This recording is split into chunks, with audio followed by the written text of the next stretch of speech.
Thanks.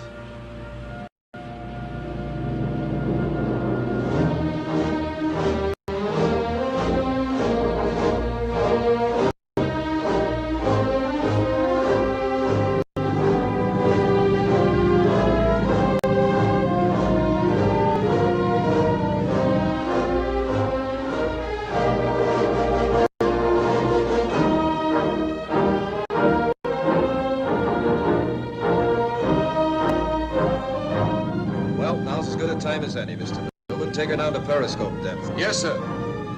Clear the bridge. Dive.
Welcome, everybody. Thank you so much for joining our show. I'm privileged to have Otangelo as my co-host this evening. We're going to have a short show because right after this, it'll be Dr. Dan, and then 3 hours after that, it'll be Raw Matt. After my show, the last few days, I've been contacted by all sorts of people wanting to get on my channel, which I'm extremely grateful for. For those of you joining us who haven't subscribed, you can support this channel for free by subscribing. Subscribing helps make this channel more visible to search engines and just has some other advantages over the long term, which I'm only still learning about. So this evening, we'll be talking about an informal discussion that I simulcast to this channel that originally took place on David Neff's channel. In the description for tonight's video, I think I left a link to that. I take responsibility for how it went, especially to my viewers, and I apologize.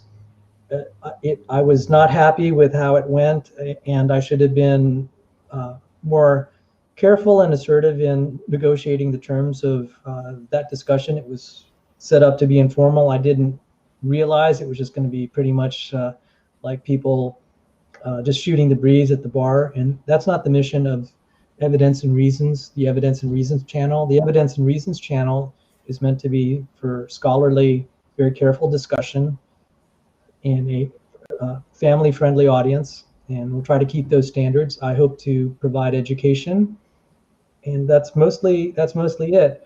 So, Otangelo, would you care to reflect on your experience there? And hopefully we'll have more reasoned discussions tonight. And we will be covering the nuclear pore complex and then an exchange I had with Jackson Wheat during that informal discussion. So, Otangelo, feel free to introduce yourself to everyone. Yes, good evening, everyone. I think most people know me already. I have had this year plenty of debates on several different YouTube channels.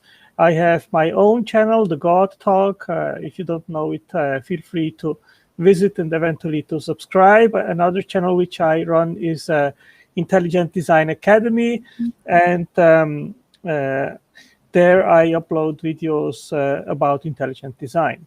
And I have also a virtual library, which is reasonandscience.catsport.com, where I collect scientific information, which in my understanding points to intelligent design. Well, thank you. So what really motivated this, and again, I'm trying not to fault anyone. Sometimes things just end up being an informal conversation, and the informal conversation just didn't go the way I was hoping. It ended up being more of people just shooting the breeze and talking over each other. There was an exchange I had in that informal discussion where I was trying to explain the problems with eukaryotic evolution, and that's eukaryotic evolution is at the very close to the very bottom of the phylogenetic tree.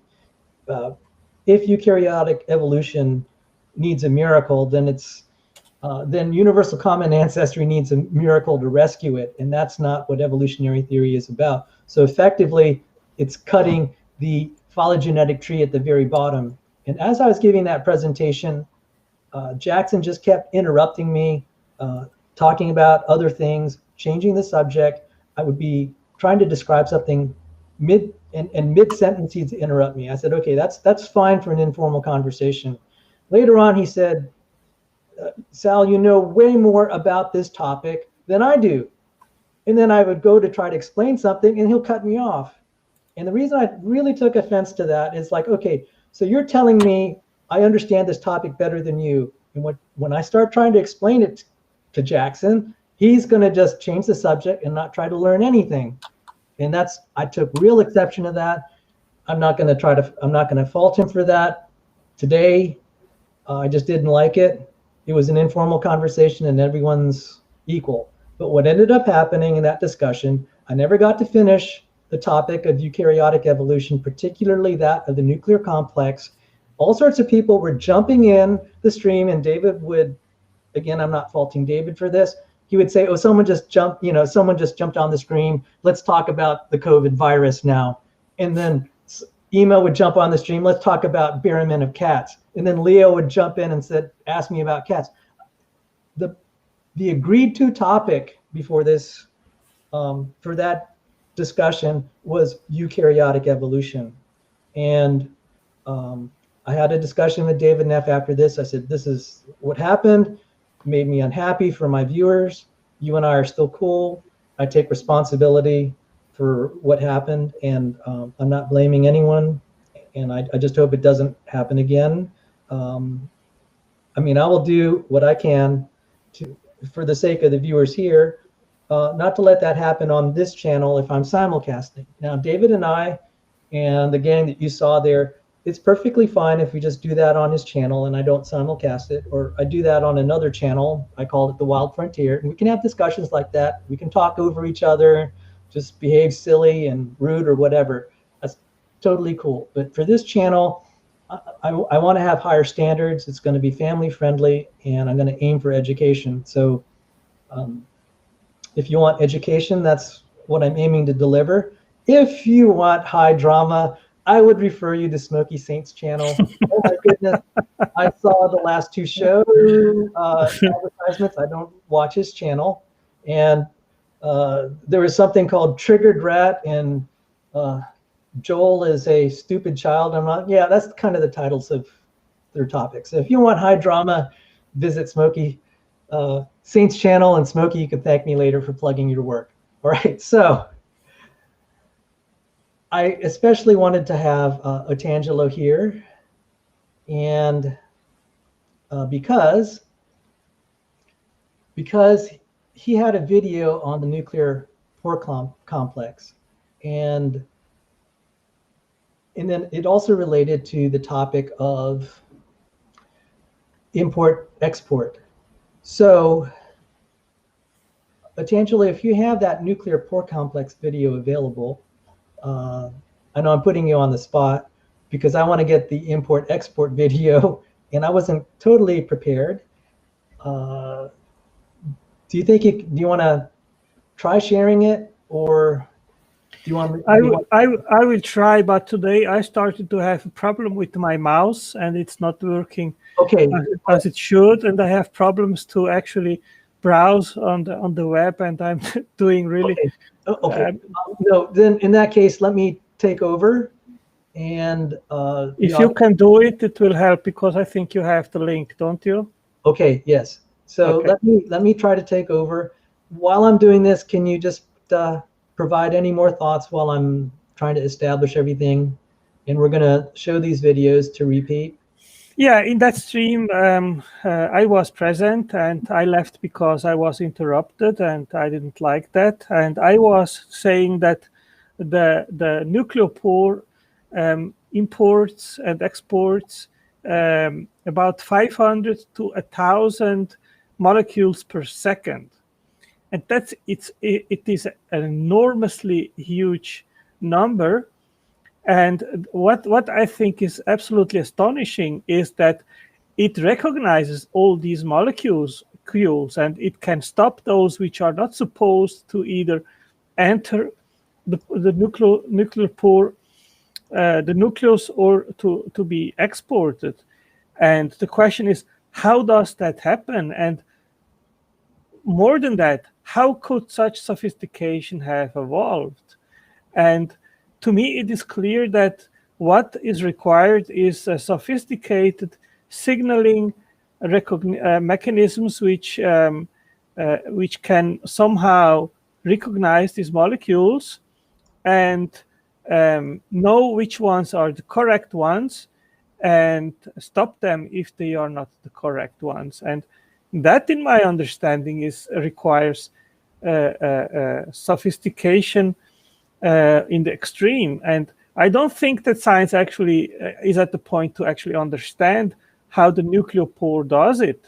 But what we know is that it is about 30 different proteins which are involved to form that nuclear pore. And the nucleus at each cell division, it disassembles and then assembles again. And to imagine how this can happen in a coordinated fashion, and when this happens, each nuclear pore as well, and each of these 30 proteins have to be assembled correctly.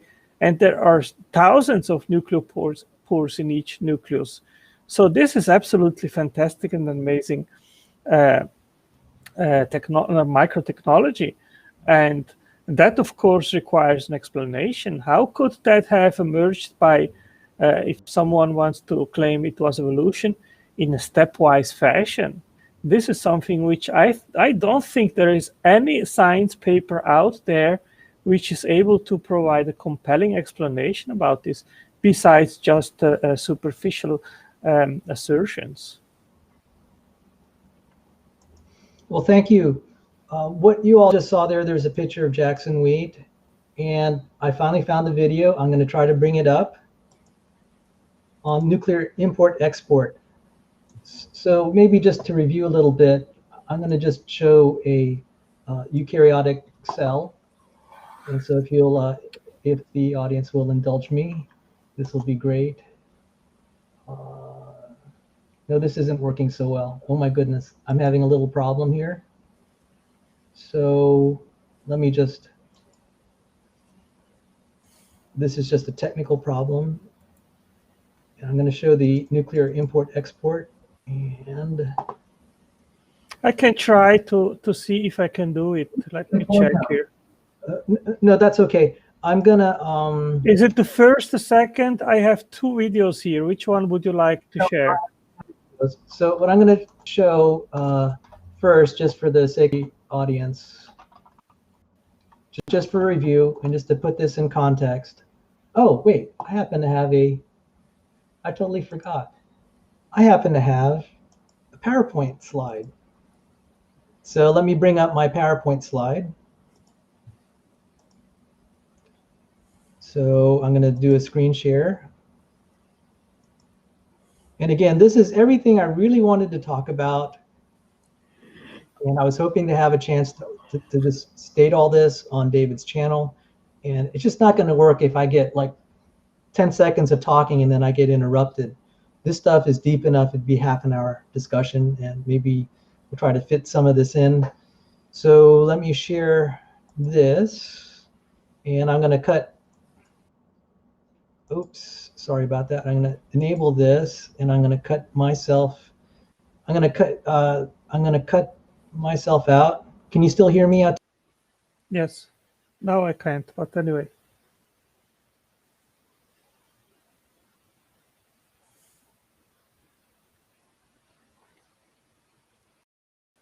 Oh, could you still hear me when I cut off my visual? No. Okay, let me see if I cut off my camera. No, I didn't want that to happen. Let me see if I could do it this way.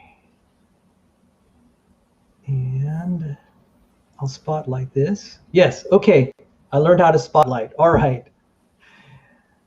Thank you all for bearing. I'm just learning my way around this. So, just for review, we have prokaryotes and eukaryotes. Bacteria are prokaryotes. Humans, plants, animals are eukaryotes. This is the eukaryotic cell. Somewhere in a eukaryotic cell, the typical one is a nucleus, a membrane-bound nucleus, and you can see kind of the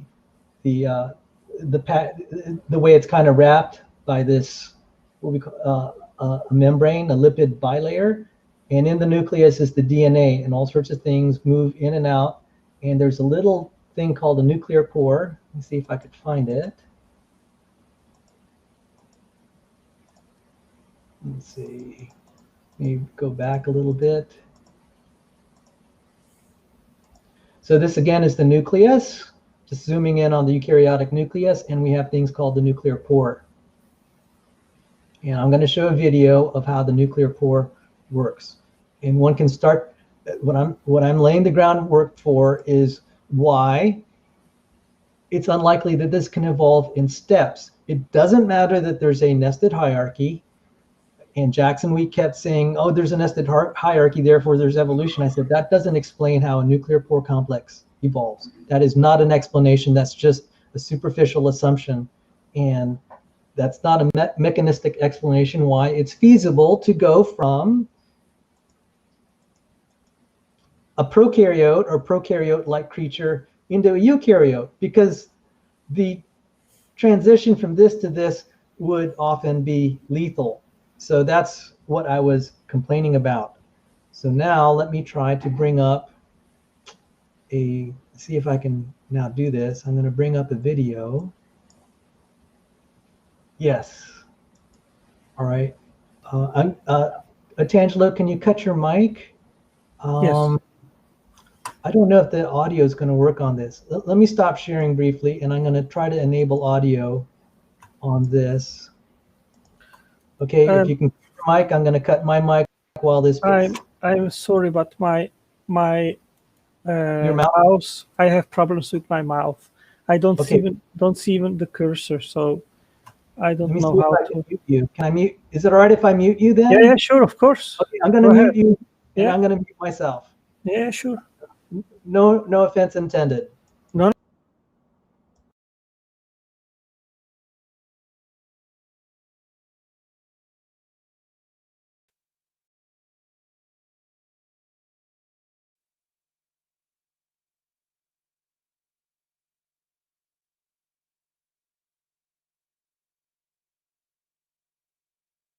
The nuclear pore complexes are the only channels through which small polar molecules, ions, and macromolecules can travel between the nucleus and the cytoplasm.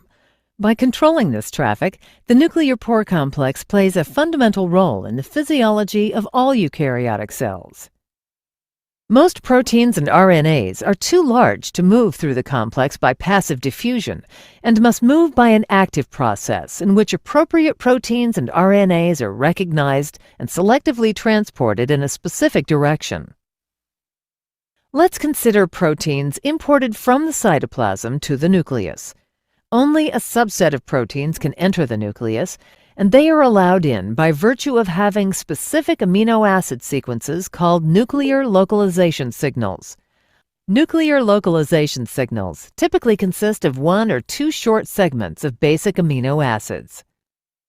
Nuclear localization signals are recognized by nuclear transport receptors called importins, which carry the cargo proteins into the nucleus. With its cargo attached, importin binds to specific nuclear pore proteins in the cytoplasmic filaments. By sequential binding to more interior nuclear pore proteins, the complex is translocated through the nuclear pore. At the nuclear side of the pore, the complex is disrupted by the binding of a protein called RAN to importin. RAN carries a molecule of GTP. This binding changes the conformation of importin, which then releases its cargo protein into the nucleus. The importin-RAN complex is then re-exported through the nuclear pore. A protein in the cytoplasm called RAN-GAP, for GTPase activating protein, stimulates RAN to hydrolyze its GTP to GDP, an action that triggers RAN to release importin back into the cytoplasm. RAN plays a key role in protein import and export. Note that while RAN is bound to GDP, it cannot disrupt the binding of importin to a cargo protein.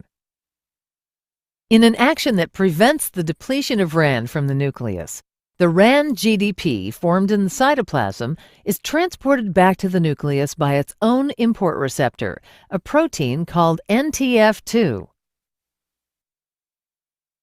In the nucleus, another protein called RAN-GEF, for guanine nucleotide exchange factor, stimulates RAN-GDP to release its GDP and pick up GTP. In this form, RAN-GTP can disrupt the binding of importin and its cargo, triggering the release of the cargo in the nucleus. By the actions of RAN-GEF, found only in the nucleus, and RAN-GAP, found only in the cytoplasm, a steep gradient of RAN-GTP and RAN-GDP is maintained across the nuclear membrane, with RAN-GTP inside the nucleus and RAN-GDP in the cytoplasm. Similar to imported proteins, proteins are targeted for export from the nucleus by specific amino acid sequences called nuclear export signals. Nuclear export signals are recognized by receptors within the nucleus called exportins, which direct protein transport through the nuclear pore complex to the cytoplasm. RAN-GTP promotes the formation of stable complexes between exportins and their cargo proteins. Note that this same form of RAN does the opposite for importins and their cargoes. The effect of RAN-GTP binding on exportins dictates the movement of proteins containing nuclear export signals from the nucleus to the cytoplasm. Following transport to the cytosolic side of the nuclear envelope, GTP hydrolysis and release of RAN-GDP leads to dissociation of the cargo protein, which is released into the cytoplasm. Exportins are then recycled through the nuclear pore complex for reuse.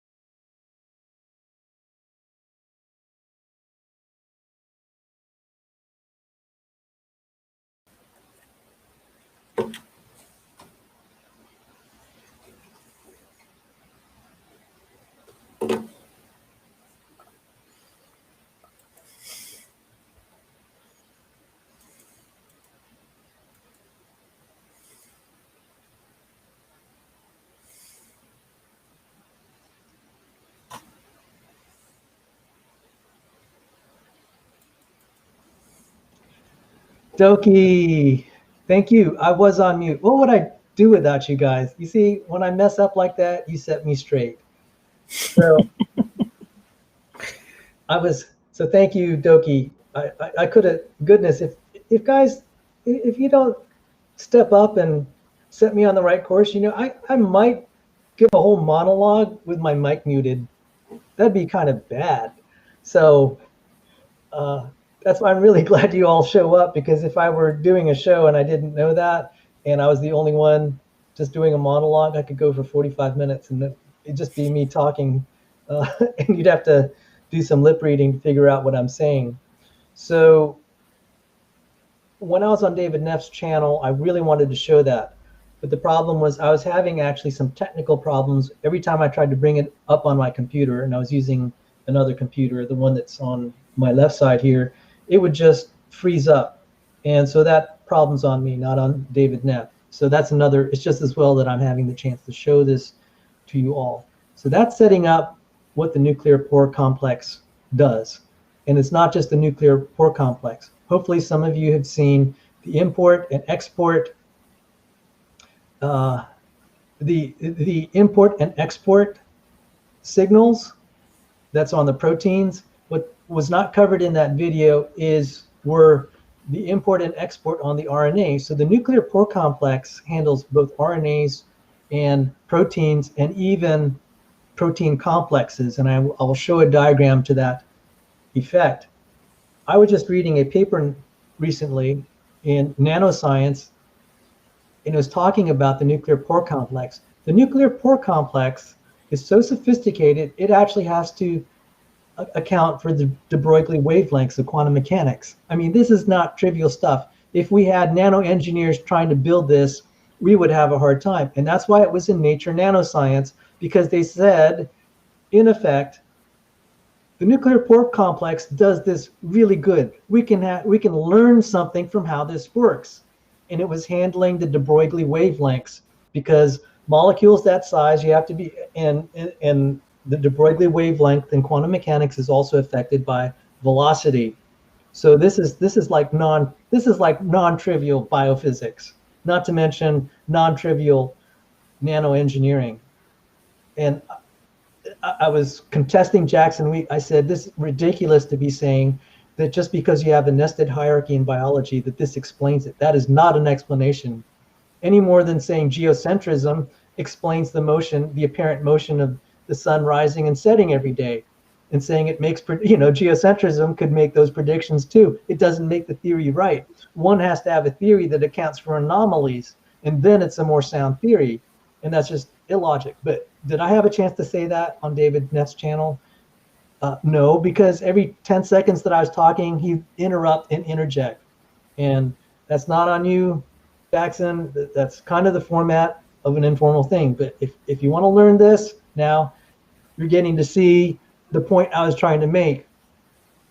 And he was hoping someone else would show up on the channel and try to explain the problem in terms of how evolutionary theory has solved it. And I know evolutionary theory has not solved this. This is seriously difficult. We don't even understand the architecture of these complexes, how they're stitched into the membrane, how the nuclear localization signals are put on the RNAs and the proteins in the process of going, say, from a prokaryote to eukaryote.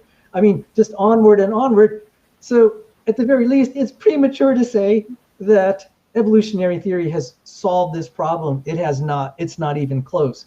And one thing I'm very happy about, in the description of how the nuclear pore complexes work, the paper in Nature, in the Nanoscience, I don't have the citation handy, and I apologize for that. It didn't use one word of evolution in the description, and it makes sense. Evolutionary theory has no value to understanding the physiology and function of how these things work.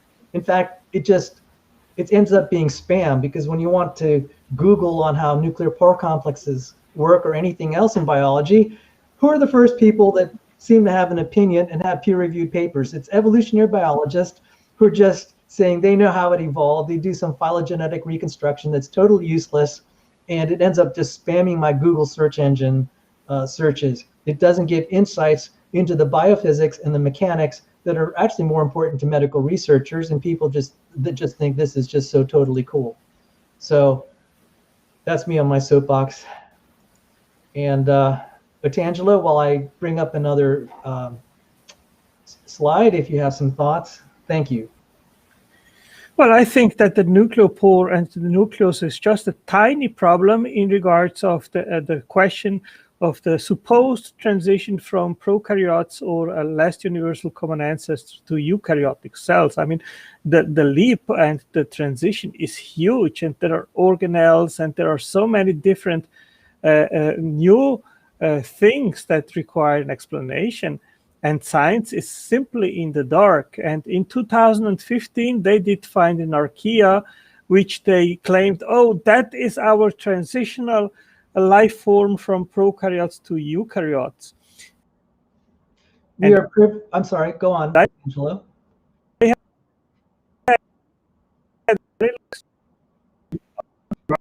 had very long time. I find a paper from 2017 which actually retracted the claim, and they said no, that what was found of that archaea, that is not a transitional form from prokaryotes to eukaryotes. So that is a huge gap which has not been explained, and I doubt that they will find an explanation because there are so many different features which are not analogous and homologous, like the membrane, the cell membrane from prokaryotes and eukaryotes is different, then DNA replication is different, then there are different carbon fixation mechanisms which are not, there are 6 which require an explanation, and I could go on and on. I mean, the difference is so huge, and all these things, they do not find an adequate explanation in the evolutionary literature, and claiming that there is some kind of nested hierarchy, that is simply not true. And I mean, nested hierarchy, there can eventually be some, but there are many examples where we do not have precursors where we can say this is a nested hierarchy. And I think a good example would be absolutely no precursor at all, and science literature is admitting openly that they do not know how it could have evolved. Thank you, Otangelo. We're running out of time. In about half an hour, Dr. Daniel Stern-Cardinal will be joining us. I'd like to highlight a gentleman in the chat, Dr. James Carter, who is a biochemist. And Dr. Carter, my apologies. I had meant to email you. It's just been a very busy season right now, but I'm going to try to put you in touch with some of my colleagues for your conference. There, I have it on my list of to-dos to put you in touch with Dr. Joe DeWeese and his colleagues, and we're going to meet lots of like-minded biochemists. I'm going to introduce you to like-minded biochemists and professors who are sympathetic to your views. And so however I could be of service to you, sir, I'm deeply honored someone of your caliber would be joining us on my humble channel. So that being said, I'm going to show something. And this is a problem for evolution. So one of the first problems is, even if we have this supposed nested hierarchy, I'm acknowledging that some creationists may dispute it, but I'll say let's just accept the nested hierarchy in select proteins as, for the sake of argument, let's accept it as true. There are going to be problems. If we have, like, say, a protein like RPS3 in a eukaryote, or its homolog in a prokaryote, I'm sorry, and then it suddenly has to be in a eukaryote, it has to have all these localization signals added. Now let me see if I can, see if I have another diagram. I just thought of a diagram today. Let's see if I could find a diagram. Just thought of a diagram today. So let's say we have a topoisomerase protein, because that's one that I study. In a prokaryote, the topoisomerase protein, it just, the gene that codes for it just spews out with the help of the polymerases, the mRNA. The mRNA gets translated in the ribosome, no problem. However, if you take the homolog of topoisomerase in the eukaryote, it's going to be a problem, because what happens is, say that topoisomerase gene is in the nucleus, and then it gets the polymerases make a transcript what has to happen is that transcript has to have a export signal somewhere on it, on the mRNA, and that's not well studied at this point, so that it goes out of the nuclear pore complex. So I hope you could see my cursor. Let me see if I could put my little, yeah, there it is, the laser pointer. So the topoisomerase is somewhere here, and it's going to come out here. It means an export localization signal on the mRNA, and it's going to go through that nuclear pore complex. It's going to go here, meet a ribosome, and after it's translated, because it has a nuclear import nuclear localization signal, it's going to go, the transcript's going to go back in the nucleus to be able to do its thing inside the nucleus. So I hope you can see that this is like not a trivial problem. This is like not a trivial problem, because for every protein that needs to be translated, the RNAs have to have a localization signal to go out, and then to the extent that they're nuclear proteins, they need localizations to go back in. And where this is really bad is an example of the RPS3. The RPS3 protein, okay, so let me just describe this. This is the nucleus, the eukaryotic nucleus. There's DNA in here, and then this is the cytoplasm. Somewhere out here are ribosomes. So the RPS3 is a ribosomal protein. So RPS3, the gene gets transcripted, makes an RNA transcript. All the introns are spliced out. We have now a nice mRNA. It has to go out through some nuclear pore complex. So there's a localization signal there. It gets there. It then has to dock with a ribosome, and the ribosome will translate it. The translated RPS3 then docks with other machines, and there's a localization signal here that will cause it to bond with the importin. The importin will take it inside here, where it goes through more processing and forms this. It eventually gets to this 40S ribosomal subunit. It goes through some of this, and then there are more localization signals. So this 40S ribosomal subunit then has to have an export signal, and it goes out here. I hope the listeners see that this is a real serious problem. There has to be so many coordinated things going on, not to mention, and this is dealing into the problem of how improbable a protein is. So we can take a pre-existing protein, say in a prokaryote, now we're going to reformat it with all these localization signals, not just for the RPS3, but any of the localization signals for anything else attached to it, to make this 40S ribosomal subunit. And so this 40S complex here then joins with other complexes to make a full ribosome. So there's a chicken-egg paradox here. And that's what I wanted to talk about on David Neff's channel. And I take responsibility for negotiating the terms of engagement that prevented me from talking about this. So that's why it was really on my mind. And Otangelo was really, really sharp. He was the one.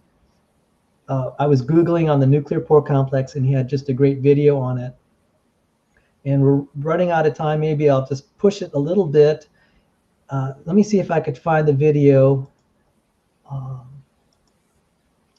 And it's a silent video. So Otangelo, maybe you could walk us through it. And let me see if I could find it. The nuclear pore. Just for by comparison, I've talked about the potassium ion channel. Such channels are very, very small. They only let small ions. The nuclear pore complex is gigantic because it's going to be dealing with big molecules, relatively speaking. A single atom, a single ion, that's potassium channel. We're talking about a nuclear pore complex that can handle molecules made of tens of thousands of atoms, or at least thousands. It's just gigantic. So it's a different ball game. And so let me try to, let me see if this will show. It's just a silent movie here. Okay, Otangelo, this is a silent movie. You can talk and walk us through it. And it's just like 30 seconds. Yeah, I have made an article about 4 or 5 years ago about nuclear pores at my library. So I've not looked into it again, into the details. But what we can see here in the video is that there is a very complex arrangement of many different proteins which work in a joint venture together. And I think the key issue I mentioned before is that there has to be some kind of knowledge what are molecules that should be permitted to get in and to get out, and those which are not supposed to get in or to get out, they have to be stopped. And that at a speed rate between 500 and 1,000 molecules per second. How can this happen or evolve in a gradual fashion? I really have no answer, and I cannot even imagine how that could be possible. This is in my, as you pointed out, an everything or nothing business. This is the irreducible complex system where all the players have to be fully set up and in play in order for that system to start to operate. And you need actually all the signaling language and the knowledge which is required to know what can get in and can get out. How can that be the product of a gradual evolutionary stepwise fashion? I cannot fathom it. In my understanding, this is fantastic evidence of design.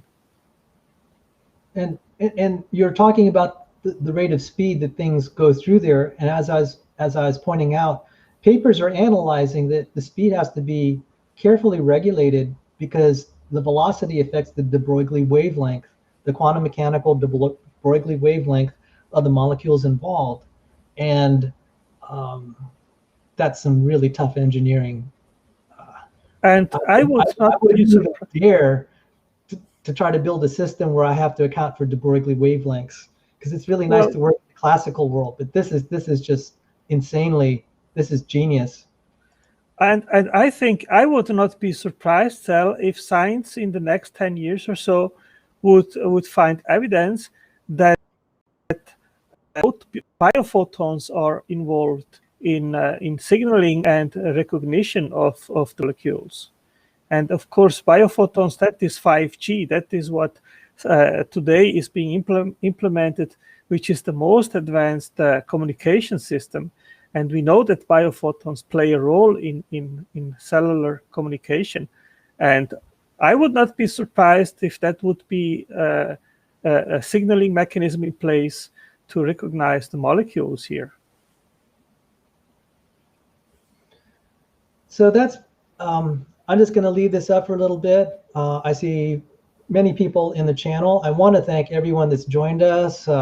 David Neff, I acknowledge you. Hate, Love, Nothing. James Carter, Creation Myths, who's also Dr. Dan. Doki Doki, Honesty Angel.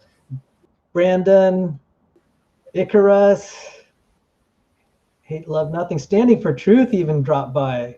Whoa. So greetings. And it's going to be it's a very busy day for shows. Oh, Jeremy Martin dropped in. Thank you. It's been a busy day for show. Ian Chen probably even dropped in. That's because after last week, all sorts of people just wanted to show, come on my channel. So I'm very grateful for that. So Otangelo, perhaps we can be in touch and we can have more shows like this and talk about it. And then we can even we can do some journal clubbing, and yeah, it's another form of clubbing. Yes, as you said, Sal, there are people which spend an entire life to investigate just one protein. And yeah, I think the nuclear pore is one of those, because science is far from even close to unravel all the secrets that it has in it. And we could stay together and talk about it for weeks. I am sure about that. So this molecular biology is absolutely astonishing and fascinating. And the more we investigate, the more we are in awe about the complexity and the technology that we see in there. And I think to claim that all this kind of microbiology came about by unguided random evolutionary mechanisms is just silly.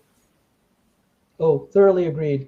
And I'd like to say this is so much, I'm glad this conversation is finally taking place on the internet, because it's only your channel and mine that really focus on these molecular details that I know of. There may be somewhere else. So many of the discussions deal with like feathered dinosaurs and other supposed evolutionary transitions. I'm like, guys, you're neglecting some really big topics here, and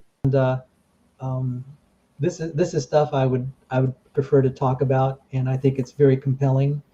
And I want to thank you for investigating these things and reporting on them on your channel. And I hope we can talk about it more. Like I said, I think I want to have like a journal club on these topics, both critiquing all these papers that I always get flooded with, where they say, oh, look, an evolutionary biologist is proposing a mechanism for how this. I think we need to debunk that, because Speed of Sound will say, well, look at all these papers. And then Leo will just Google and say, look at this paper. And then you'll see it. It's just recycled garbage. Yeah. It's like it has no place. It doesn't even understand all the problems, much less does it address them. So I think we need to be having a journal club where we debunk all these supposed evolutionary solutions that are nothing more than worthless phylogenetic reconstructions, not actually mechanistic explanations. Just like when I was talking about the problem, a phylogenetic reconstruction will say, oh, this is a homolog in the eukaryote. It's homologous to something in the prokaryote. Totally disregards all the problems with localization, both at the mRNA and at the protein level. And I said, that's problematic when a scientific paper ignores those problems. So I think we're going to have fun, and I'm also going to be looking forward to having discussions with you, and you're not going to be cut off. I really welcome the dialogue. And Dr. Dan is going to be showing up in 10 minutes. So in deference to him, and I would like to very much thank Dr. Dan for contacting me this morning to set up a discussion. Otangelo, I know this is on short notice, but I think we're going to have a lot of fun on this channel. And I'd like to thank all the loyal subscribers and viewers who came to see this segment on the nuclear pore complex and import-export. So take care. Merry Christmas, and this isn't goodbye. Stay tuned. We're going to have another show with Dr. Dan in about 10 minutes. And for those real night owls, after the Dr. Dan show, Raw Matt, I kind of dissed him yesterday, and I asked him, hey, Raw Matt, can I make it up to you? Let's have a show with you at 1:30 Eastern time. Yes, for you night owls on the East Coast, Raw Matt and I will be discussing mitochondrial clocks. So Otangelo, I'll give you the last word, and we're going to shut this down.